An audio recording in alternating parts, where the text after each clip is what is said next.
निमिष और अमित, और एक बेटी थी मीना। निमिष सब में बड़ा था, अमित उससे छोटा और मीना तो उससे भी छोटी। राधा ने निमिष के लिए कई लड़कियां देखी, लेकिन निमिष शादी करना ही नहीं चाहता था। देखते ही देखते निमिष की शादी की उम्र निकल जाती है, लेकिन फिर भी निमिष शादी के लिए मानता ही नहीं, क्योंकि अभी वो बिजनेस की तरफ ध्यान दे रहा था। वो किसी बंधन में अटकना नहीं चाहता था। तो राधा निमिष से पहले अमित की शादी कर देती है, और अगले कुछ ही दिनों में मीना की भी। शादी के कुछ दिनों बाद अमित की पत्नी वीणा निमिष की शादी को लेकर कई सवाल पूछती है। बेटा वीणा, जरा चाय लेकर आना। जी माँ जी, लाती हूँ। ये लीजिए आपकी चाय। दिन कितनी जल्दी निकल जाते हैं ना। अभी अभी तो तुम इस घर में शादी करके आई थी, देखते ही देखते 5 साल होने को आए। तुमने भी इस घर को कुछ ही सालों में काफ़ी अच्छे से संभाल लिया है। तुम होती हो तो मुझे किसी भी चीज़ की चिंता नहीं होती। मुझे जैसा आता है वैसा करती हूँ। आपको देख देख कर ही तो सीख रही हूँ। हमारा परिवार भी ना काफ़ी अच्छा है। बस हमारा परिवार पूरा होता तो कितना अच्छा होता ना। पूरा परिवार मतलब? हम सब तो है परिवार में, और कितने लोग चाहिए तुम्हें? बस अब एक नन्हे से बाल गोपाल की कमी है। नहीं नहीं, वैसे नहीं माँ जी। मेरा मतलब है, अगर निमिष भैया की भी शादी हुई होती तो उनकी भी पत्नी होती, आपकी बड़ी बहू, मेरी जिठानी। वो मुझे घर के सारे काम समझाती, मैं उनको दीदी कहकर बुलाती। हर चीज़ में वो मुझसे बड़ी होती, उनके पास मुझसे ज़्यादा अनुभव होता। मेरा सपना था कि मुझे दीदी नहीं, लेकिन मेरी एक जिठानी तो हो जो मुझसे बड़ी, मेरी दीदी जैसी हो। मेरे पास जेठ तो है, लेकिन उन्होंने शादी नहीं की, इस वजह से जिठानी नहीं है। वैसे माँ जी, आपने कभी बताया नहीं, निमिष भैया ने शादी क्यों नहीं की? इनकी शादी उनसे पहले क्यों नहीं हुई? हमने कभी इस विषय पर बात ही नहीं की, इस वजह से शायद मैंने तुम्हें बताया नहीं होगा। मैंने निमिष के लिए कई अच्छी अच्छी लड़कियां देखी, लेकिन उसे शादी करने में बिल्कुल भी दिलचस्पी नहीं थी। वो बिज़नेस में इतना व्यस्त था कि उसको खुद की तरफ देखने के लिए भी वक्त नहीं था। बाद में उसकी उम्र बढ़ती रही और अमित और मीना की शादी हो गई। निमिष तब भी शादी के लिए नहीं माना, तो फिर उससे पहले मैंने मीना और अमित की शादी कर दी। अब मैं भी क्या करती, वो सुनने को तैयार ही नहीं था। तो अब उसकी शादी क्या होगी, 40 का हो गया है, कौन करेगा उससे शादी। मैंने भी बंद कर दिया अब उसके बारे में सोचना। लेकिन ऐसे कैसे चलेगा माँ जी? आज हम सब हैं उनके साथ, लेकिन उनके सामने पूरी ज़िंदगी पड़ी है। अकेली ज़िंदगी बिताना काफ़ी मुश्किल होता है माँ जी। पता है मुझे बहू, लेकिन जब भी उससे शादी के बारे में बात करूँ ना, तो वो मानता ही नहीं है। तब उन्हें बिजनेस की चिंता थी, इस वजह से वो शादी के लिए मान नहीं रहे थे। लेकिन अब तो बिजनेस सेट हो गया है ना, अब तो अमित जी भी बिजनेस संभालते हैं। शायद अब वो मान जाए शादी के लिए। एक बार मैं और अमित जी बात करके देखी क्या उनसे, शायद हमारी बात मान जाए। देखो बहू, जैसा तुम्हें ठीक लगे। मेरी तो एक सुनता नहीं वो लड़का। लेकिन लड़की कहाँ से लाएंगे? वो सब आप मुझ पर छोड़ दीजिए। मैं अपने लिए अपनी पसंद की जेठानी लाऊंगी, जो मुझसे बड़ी हो और जो इस घर में बड़ी बहू के रूप में शोभा दे। अमित और वीणा एक दिन शाम को निमिष से शादी के बारे में बात करते हैं। भैया, हम चाहते हैं कि अब आप शादी कर लो। बस हो गया आपका बिजनेस में खुद को झोंकना। बिजनेस क्या है, वो तो चलता ही रहेगा। अब मैं भी तो काम कर रहा हूँ, आपकी भी ज़िंदगी है। अगर पूरा टाइम आप बिजनेस के बारे में ही सोचते रहोगे तो कैसे होगा। अगर ज़िंदगी खुशी से जीनी हो तो हर किसी के जीवन में जीवन साथी होना ही चाहिए। हाँ भैया, ये सही कह रहे हैं। मुझे इस घर में एक सहेली की ज़रूरत है। मुझे भी लगता है कि बाकी सारी औरतों की तरह मेरी भी एक जेठानी हो, जो मुझे कुछ चीज़ें समझाए। कहीं भी जाना हो तो हम दोनों साथ में जाएं। खुद के लिए नहीं, लेकिन मेरे लिए तो आप शादी के लिए मान जाओ। मुझे अपनी छोटी बहन मानते हो ना आप, प्लीज़। अब कौन करेगा मुझसे शादी वीणा? 40 साल का हो गया हूँ मैं। इस उम्र में 2-2 बच्चे हो जाते हैं लोगों को। ये क्या उम्र है शादी की? तुम बिना कुछ भी जिद करती हो। शादी की और प्यार की कोई उम्र नहीं होती। आप आज फिर से एक बार अच्छे से सोचो। शायद आपके पास ये आखिरी वक्त है अपना फैसला बताने का। माना कि अब तक आपको जीवन साथी की ज़रूरत नहीं थी, लेकिन जीवन में जीवन साथी होना ज़रूरी है। अपना वक्त लो और अच्छे से सोचो। मैं खुद आपके लिए अच्छी पत्नी, मेरे लिए जिठानी और इस घर के लिए बड़ी बहू ढूंढ कर लाऊंगी। मैं चाहती हूँ कि मेरा परिवार पूरा हो जाए। आपकी पत्नी सिर्फ आपके जीवन को ही परिपूर्ण नहीं बनाएगी, बल्कि इस घर को, इस परिवार को भी परिपूर्ण बनाएगी। प्लीज़ भैया, एक बार, सिर्फ एक बार आप फिर से शादी के बारे में सोचिए ना। निमिष अमित और वीणा के सुझाव पर सोचने का फैसला करता है। कुछ ही दिनों में वो शादी के लिए हाँ कह देता है। लेकिन उसे सवाल था कि उसकी उम्र की वजह से उसके दिल में जैसे जीवन साथी की छवि है वैसी जीवन साथी उसे मिल भी पाएगी या नहीं। निमिष जैसे ही शादी के लिए हाँ कहता है वैसे राधा और वीणा बड़ी खुश हो जाती हैं। वो निमिष के लिए फिर से लड़कियां देखना शुरू कर देती हैं, लेकिन शायद भगवान ने कुछ और ही सोच लिया था। एक दिन निमिष की मुलाकात सुहानी से होती है। जैसे ही निमिष उसकी तरफ देखता है वो उसकी आंखों में खो जाता है। उसे पहली बार देखते ही निमिष को ऐसा लगता है कि बस यही वो लड़की है जिसकी छवि जीवन साथी के रूप में निमिष ने अपने दिल में देखी थी। कुछ देर निमिष उसकी आंखों में खो जाता है, लेकिन उसे तुरंत उसकी उम्र का लिहाज हो जाता है और वो खुद से कहता है, पहली बार आज किसी लड़की को देखा है, पहली बार आज ऐसा लगा है कि यही वो लड़की है जो मेरा जीवन संवार सकती है। लेकिन शायद मेरी सोच गलत है। हम दोनों की उम्र में कितना अंतर है। ये तो सिर्फ 22-23 साल की लग रही है। पता नहीं मैंने कैसे इतना गलत सोच लिया। तभी सुहानी निमिष की आंखों के सामने अपना हाथ घुमाती है। अंकल कहाँ खो गए आप? मैं कितनी देर से आपको ये पता पूछ रही हूँ। अब वो मैं तुम्हें अंकल लगता हूँ? इस उम्र में भी कितना हैंडसम हूँ मैं, कुछ भी कहती हो। हम अंकल की उम्र के हो तो अंकल ही कहूँगी ना। अच्छा वो जाने दीजिए, आप मुझे ये पता बताओ ना। मैं नहीं बताऊँगा, जाओ जाकर किसी यंगस्टर से पूछ लो। माना कि इस शहर में मैं नहीं हूँ, लेकिन कोई बात नहीं, मैं खुद ढूंढ लूँगी। खड़ूस अंकल। निमिष सुहानी को पता बताने से इनकार कर देता है। सुहानी दिखने में जितनी सुंदर थी, बातों में उतनी ही तेज। खैर थोड़ी देर में निमिष ऑफिस पहुंच जाता है। अमित, आज न्यू फैशन डिज़ाइनर आने वाली थी ना, उसका इंटरव्यू था, अभी तक आई नहीं वो? आ गई है भैया, बाहर ही आपका वेट कर रही थी, भेजता हूँ उसे अंदर। मैंने सुना है काफ़ी टैलेंटेड है। ठीक है भेजो, मैं देखता हूँ। तभी सुहानी और निमिष की फिर से मुलाकात होती है, क्योंकि वो फैशन डिज़ाइनर सुहानी ही होती है। सुहानी को देखकर निमिष चिढ़ जाता है। सुहानी भी निमिष को देखकर चौंक जाती है। थोड़ी देर में उसका इंटरव्यू खत्म होता है। सुहानी से निमिष भले ही गुस्सा था, लेकिन सुहानी टैलेंटेड थी तो वो अपना गुस्सा उसकी जॉब पर नहीं निकालता और उसे जॉब दे देता है। Congratulations, you are hired. Thank you sir. सुबह में जो झगड़ा हुआ था उस वजह से मुझे लगा कि आप ये जॉब मुझे नहीं देंगे, लेकिन आपने वैसा नहीं किया। Thank you so much.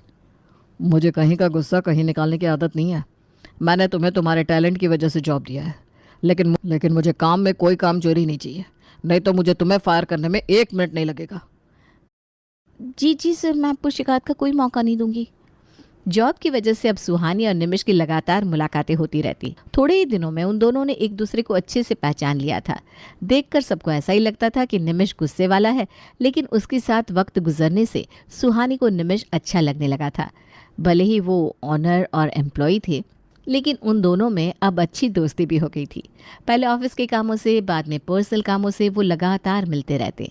एक दिन सुहानी निमिष को बताती है कि वो उसे पसंद करती है। निमिष उन दोनों में जो उम्र का अंतर था उस बारे में सुहानी से बात करता है, लेकिन सुहानी कहती है कि उसके हिसाब से शादी करने के लिए उम्र से ज़्यादा एक दूसरे के विचार एक जैसे होना ज़रूरी होता है। सुहानी के समझाने से निमिष को भी पता चल जाता है कि वो भी उससे उतना ही प्यार करता है और थोड़े दिनों में वो सुहानी से अपने प्यार का इजहार करता है। लेकिन यहाँ वीणा निमिष के लिए उसे जैसी चाहिए वैसी लड़की ढूंढ लेती है। निमिष भैया, मैंने आपके लिए एक लड़की देखी है, बड़ी अच्छी है, मेरे से उम्र में बड़ी है, पढ़ी लिखी भी है और इस घर की बड़ी बहू के रूप में काफ़ी शोभा देगी वो। आप तो नाटक मत कर निमिष, जल्दी से शादी के लिए तैयार हो जा और वीणा ने जो लड़की देखी है उससे शादी कर ले। अब लेकिन वेकिन मत कीजिए भैया, मेरे बड़ी मेहनत से आपके लिए लड़की ढूंढी है मैंने। मैं नहीं कर सकता ये शादी। मैं सुहानी से प्यार करता हूँ। अगर मैं शादी करूँगा तो सुहानी से ही, नहीं तो सारी उम्र अकेला रहूँगा। ये क्या कह रहे हो भैया आप? वो बस 24 साल की लड़की है और आप 40 के। आप दोनों की शादी कैसे हो सकती है? आपको उसके साथ शादी करनी है, लेकिन क्या वो करेगी आपसे शादी? वो भी मुझसे शादी करना चाहती है, प्यार करती है मुझसे। उसी ने मुझे बताया कि प्यार करने के लिए उम्र भले ही एक ना हो, लेकिन विचार एक होने चाहिए। भैया, मुझे इस घर में मुझसे बड़ी जेठानी चाहिए थी, जो मुझे 4 चीज़ समझाए, जिसे मुझसे ज़्यादा अनुभव हो। लेकिन आप इस घर में 24 साल की लड़की लाना चाहते हो? क्या वो घर संभाल पाएगी? अरे हमें ही उसे संभालना होगा। और मैंने जो लड़की ढूंढी है उसका क्या? बाहर आपको ये सब करना था तो मुझसे पहले ही कह देते, मैं कहीं आपकी शादी की बात ही ना करती। मैं कुछ नहीं जानती, मैंने जो लड़की देखी वही इस घर में मेरी जेठानी बनकर आएगी। प्यार का खेल ही खेलना था तो सही उम्र में खेल लेते बेटा। ये उम्र है क्या तुम्हारी प्यार करने की? बेचारी वीणा कितनी मेहनत से उसने तुम्हारे लिए लड़की ढूंढी थी। माँ, सुहानी अच्छी लड़की है, मैं भी जानता हूँ उसे। हमारी कंपनी में ही जॉब करती है। अगर भैया चाहते हैं तो हम मान जाते हैं ना उनकी शादी के लिए। हमारे लिए भैया की खुशी मायने रखती है। अरे तुम चुप रहो, तुम्हें कोई समझ नहीं है इन सब की। मुझे लगता है भैया आपको उस लड़की ने पैसों के लिए ऐसा फंसाया होगा। लगता है उसे आपसे नहीं, आपके पैसों से प्यार है। वीणा, वो लड़की काफ़ी अच्छी है। तुम उसे नहीं जानती इसलिए ये सब कह रही हो। मुझे उसी से शादी करनी है, फिर चाहे जो हो जाए। निमिष सुहानी से प्यार करता है, ये बात किसी को भी अच्छी नहीं लगती, लेकिन निमिष की खुशी के लिए सब लोग निमिष और सुहानी की शादी के लिए मान जाते हैं। अगले कुछ ही दिनों में बड़े ही सादे तरीके से निमिष और सुहानी की शादी हो जाती है। सुहानी निमिष के घर वालों को घर को अपनाने की लाख कोशिश करती है, लेकिन सब लोग सुहानी पर गुस्सा करते हैं। वीणा तो जानबूझकर उस पर गलतियाँ निकालती है। ये क्या बात हुई सुहानी, तुम एक भी काम ढंग से नहीं करती। ये सब्जी बनाई है ना, इसमें दाल ढूंढनी पड़ रही है और ऐसा लग रहा है कि जैसे नमक का पूरा डिब्बा डाल दिया है इसमें। ये क्या 2 दिन मायके क्या चलेगी, तुमने तो पूरे किचन का रंग रूप ही बदल डाला। कहीं के बर्तन कहीं रख दिए और कहीं के बर्तन कहीं। भाभी, मैंने तो किचन साफ़ किया था, काफ़ी गंदा हो गया था और मुझे बर्तन इस तरह रखे हुए ज़्यादा अच्छे लग रहे हैं तो मैंने रख दिए। तुम्हारा मन किया और तुमने रख दिया। अब तुम जो चाहोगी वैसा ही वही होगा क्या इस घर में? तुमसे पहले ये किचन मेरा है। एक तो ज़बरदस्ती इस घर में आ गई हो और अब यहाँ भी ज़बरदस्ती कर रही हो। और कितना गिरोगी? वीणा सही कह रही है सुहानी, हर चीज़ में तुम्हें तुम्हारी राय देने की कोई ज़रूरत नहीं है। ये घर जैसा है वैसा ठीक है। पहले से इस घर में अनचाहे लोग रह रहे हैं, अब हमें उनकी अनचाही राय नहीं चाहिए। राधा और वीणा की बात सुनकर सुहानी को बुरा लगता है। वो रोते रोते अपने कमरे में चली जाती है। निमिष उसे समझाता है कि एक ना एक दिन वीणा और राधा को उसकी अच्छाई के बारे में पता चलेगा। थोड़ी देर में सुहानी चुप हो जाती है और फिर से अपने काम करने लगती है। कुछ दिनों बाद, क्या हुआ अमित और निमिष, तुम दोनों इतने चुप क्यों हो? कोई परेशानी है क्या? क्या बताऊँ माँ, पापा ने छोटे दुकान से शुरू किया हुआ बिजनेस हम ठीक से संभाल नहीं पाए। हमें माफ़ कर दो माँ, हमारे बिजनेस में काफ़ी नुकसान हुआ है। हमारी फैक्ट्री में 10 मजदूरों की मौत हो गई है। हमारी कंपनी को काफ़ी नुकसान हो जाएगा। मेरा तो दिमाग बंद पड़ गया है, समझ में नहीं आ रहा क्या करूँ। ये सुहानी आप शगुनी है, हमारे घर में आई और कुछ भी सही नहीं हो रहा। बेटा तुम चिंता मत करो, मैं अपने सारे गहने बेच दूंगी, नहीं तो हमारी कोई प्रॉपर्टी ही बेच दो। माँ, गहने बेचने से कुछ नहीं होगा, काफ़ी बड़ा नुकसान है ये। फैक्ट्री में मजदूरों की जान गई है, शायद हमें गिरफ्तार भी किया जा सकता है। हमारी सारी प्रॉपर्टी सील की गई है, हम बेच भी नहीं सकते अभी। तो हम हमारा घर बेच देते हैं, नहीं तो आपका कोई बिजनेस का दोस्त होगा, उनसे कोई मदद नहीं मिल सकती क्या? नहीं ना वीणा, हम हमारा घर भी नहीं बेच सकते और ना ही इस टाइम पर हमारा घर कोई खरीदेगा। हमारे ऊपर पुलिस केस चल रही है, इस टाइम हमें कोई पैसा नहीं देगा। मैंने कहा था भैया आपसे कि सुहानी से शादी मत करिए। ये हमारे घर में आई और हमारे घर में ऐसे संकट आने शुरू हो गए। वीणा, तुम सुहानी को दोष क्यों दे रही हो? सुहानी का इन सबसे कोई संबंध नहीं है, ये एक दुर्घटना है। निमिष जी, आप चिंता मत करो, हमने किसी के साथ गलत नहीं किया। भगवान हमारे साथ भी गलत नहीं होने देगा।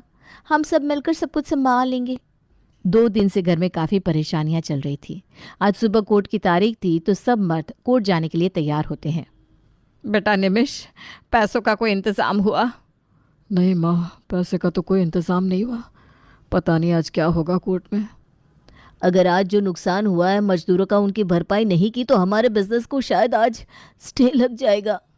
चिंता मत करो, भगवान हमें कुछ न कुछ रास्ता ज़रूर दिखाएंगे। माँ, आपने सुहानी को देखा? सुबह से मुझे दिखाई नहीं दे रही। अरे गई होगी कहीं, उसे क्या लेना हम सबसे। आज आप इतनी परेशानी में हो और वो आपके साथ नहीं है। ऐसी जीवन साथी होने से बेहतर है कि आप अकेले ही जीवन व्यतीत करते। तभी सुहानी आती है। निमिष जी, ये लीजिए पैसे, 1 करोड़ रुपए हैं, इतने में हो जाएगा ना? तुम कहाँ गई थी सुहानी, और इतने पैसे कहाँ से लेकर आई? मैं आज सुबह हमारे गांव गई थी। मैंने परसों ही पापा से बात कर ली थी। पापा ने मेरे हिस्से की ज़मीन रखी थी गांव में।